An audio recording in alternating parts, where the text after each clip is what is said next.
Fiche orale numéro 1. Conduite dans des conditions atmosphériques difficiles, route de nuit. Conduite et comportement. Pluie, brouillard, vent, neige et verglas, nuit. Précautions à prendre. Avant et pendant le trajet. Information routière. Dans tous les cas, je réduis ma vitesse et j'augmente les distances de sécurité. Lorsqu'il pleut, j'allume les feux de croisement, je peux allumer les feux de brouillard avant. J'utilise la ventilation, le dégivrage et la climatisation. Je conduis de façon beaucoup plus souple, avec plus d'anticipation et de frein moteur.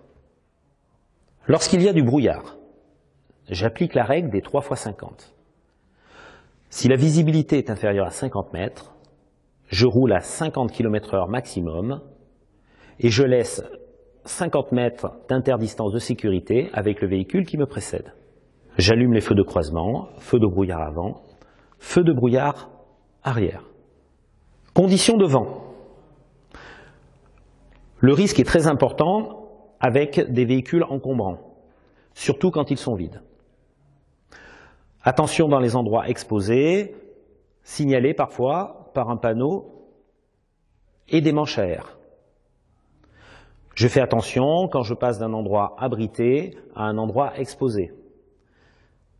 Lors de croisements, de dépassements, ou lorsque je passe sur les ponts ou si je franchis des collines.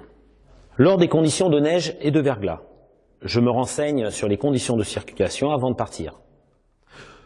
J'utilise les équipements autorisés, comme les chaînes. Lorsque je circule et que la neige se met à tomber, j'allume les feux de croisement, je peux allumer les feux de brouillard avant et j'allume les feux de brouillard arrière.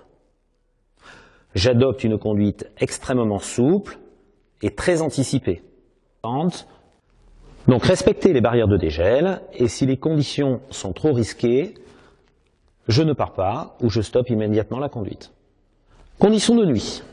Il faut savoir que les accidents sont 2 fois plus graves la nuit, car l'on trouve une vitesse importante, manque de visibilité, la fatigue, parfois l'alcool.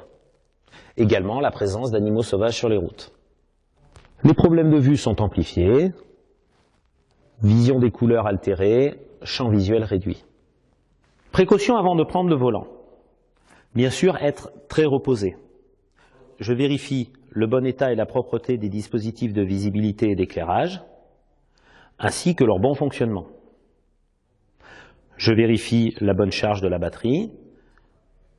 Je vérifie aussi la présence d'une boîte d'ampoule, d'une boîte de fusibles et d'une lampe torche pour pouvoir effectuer les réparations.